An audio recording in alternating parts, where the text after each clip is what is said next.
The Book of Acts chapter 12. Now about that time Herod the king stretched forth his hands to vex certain of the church. And he killed James the brother of John with the sword. And because he saw it pleased the Jews, he proceeded further to take Peter also. Then were the days of unleavened bread, and when he had apprehended him, he put him in prison, and delivered him to 4 quaternions of soldiers to keep him, intending after Easter to bring him forth to the people. Peter therefore was kept in prison, but prayer was made without ceasing of the church unto God for him. And when Herod would have brought him forth, the same night Peter was sleeping between 2 soldiers, bound with 2 chains, and the keepers before the door kept the prison. And, behold, the angel of the Lord came upon him, and a light shined in the prison, and he smote Peter on the side, and raised him up, saying, Arise up quickly. And his chains fell off from his hands. And the angel said unto him, Gird thyself, and bind on thy sandals. And so he did. And he saith unto him, Cast thy garment about thee, and follow me. And he went out, and followed him, and wist not that it was true which was done by the angel, but thought he saw a vision.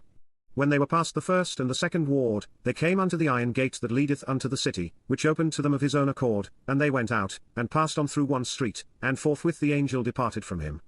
And when Peter was come to himself, he said, Now I know of a surety, that the Lord hath sent his angel, and hath delivered me out of the hand of Herod, and from all the expectation of the people of the Jews. And when he had considered the thing, he came to the house of Mary the mother of John, whose surname was Mark, where many were gathered together praying. And as Peter knocked at the door of the gate, a damsel came to hearken, named Rhoda. And when she knew Peter's voice, she opened not the gate for gladness, but ran in, and told how Peter stood before the gate. And they said unto her, Thou art mad. But she constantly affirmed that it was even so. Then said they, It is his angel. But Peter continued knocking, and when they had opened the door, and saw him, they were astonished.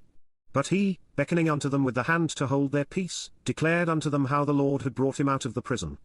And he said, Go show these things unto James, and to the brethren. And he departed, and went into another place. Now as soon as it was day, there was no small stir among the soldiers, what was become of Peter. And when Herod had sought for him, and found him not, he examined the keepers and commanded that they should be put to death. And he went down from Judea to Caesarea, and there abode.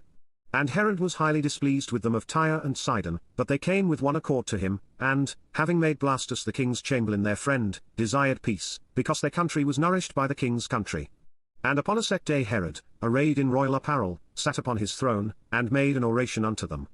And the people gave a shout, saying, It is the voice of a God, and not of a man. And immediately the angel of the Lord smote him, because he gave not God the glory, and he was eaten of worms, and gave up the ghost. But the word of God grew and multiplied.